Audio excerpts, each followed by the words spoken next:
ஒட்டுமொத்த இந்தியாவையே திரும்ப பார்க்க வச்ச கரூர் 39 உயிர் பறிபோன பின்னணி என்ன? தமிழக வெற்றிக் கழகம் சார்பாக அக்கட்சியின் தலைவர் விஜய் பிரச்சார கூட்டத்தில் கடந்த சனிக்கிழமை கரூர் மாவட்டம் வேலுச்சாமிபுரம் பகுதியில் கூட்ட நெரிசல் நிகழ்ந்தது.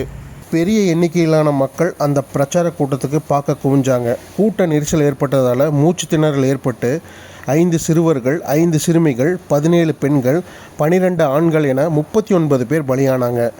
ஏர்போர்ட்டில் செய்தியாளர் சந்திப்பை தவிர்த்த விஜய் சென்னை போய் ஒரு ட்வீட் போட்டிருக்காரு. அந்த ட்வீட்டில், இதயம் நொறுங்கி போய் இருக்கிறேன். தாங்க முடியாத வார்த்தைகளால் சொல்ல முடியாத வேதனையும் துயரத்தையும் ஊன்று கொண்டிருக்கிறேன். கரூரில் உயிரிழந்த எனது அருமை சகோதர சகோதரிகளின் குடும்பங்களுக்கு என் ஆழ்ந்த அனுதாபங்களையும் இரங்கலையும் தெரிவித்துக் கொள்கிறேன். மருத்துவமனையில் சிகிச்சை பெறுவோர் விரைவில் குணமடைய பிரார்த்திக்கிறேன் என்று கூறியிருக்கிறார்.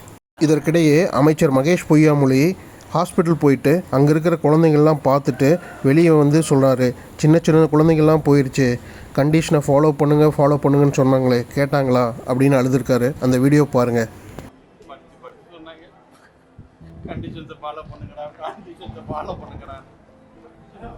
மேலும் முன்னாள் அமைச்சர் செந்தில் பாலாஜி தனியார் மருத்துவமனைக்கு சென்று சிகிச்சை கட்டணம் அரசை ஏற்றுக்கொள்ளும், யாரும் இது கவலைப்பட வேண்டாம்னு ஆறுதல் கூறியிருக்காரு.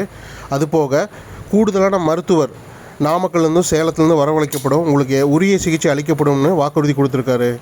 கரூர் பிரச்சார கூட்டத்தில் விஜய் பேசிகிட்டு இருக்கிறப்பயே அவர் மீது செருப்பெறிகிற காட்சி இது வேணும்னு பண்ணாங்களா இல்லை தற்செயலாக நடந்தான்னு தெரியல. இப்போ பாருங்கள்.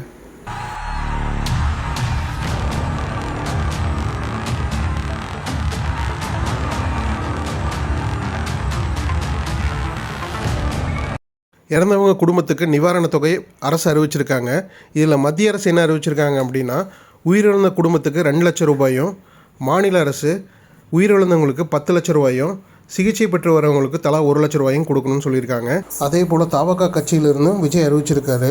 உயிரிழந்த 39 பேர் குடும்பங்களுக்கும் தலா 20 லட்சம் ரூபாயும், காயமடைந்தவங்களுக்கு தலா 2 லட்சம் ரூபாயும் கொடுக்கறதா சொல்லியிருக்காங்க. மேலும் போலீஸ் தரப்புலேருந்து என்ன சொல்கிறாங்கன்னா, 10,000 பேருக்கு மட்டும்தான் அனுமதி வாங்கியிருந்தாங்க. ஆனால் 27,000 பேருக்கு மேலே பொதுமக்கள் கூட்டம் அங்கே கூடியிருக்கு. இறப்பு செய்தி ஒவ்வொன்றா வர தமிழக முதலமைச்சர் ஸ்டாலின் அவர்கள் அன்று இரவே கரூர் கிளம்பினார். குடும்பங்களுக்கும் ஆறுதல் சொன்னார். சிகிச்சை பெற்றோருக்கும் நலம் விசாரித்தார். மேலும் செய்தியாளரிடம் சந்தித்த முதல்வர் விரிவாக்க முடியாத அளவுக்கு ஒரு சோக சூழ்நிலை ஏற்பட்டுள்ளதாகவும் கனத்த இதயத்துடன் இரங்கலை தெரிவித்துக் கொள்கிறேன் என்று சொல்லியிருக்காங்க.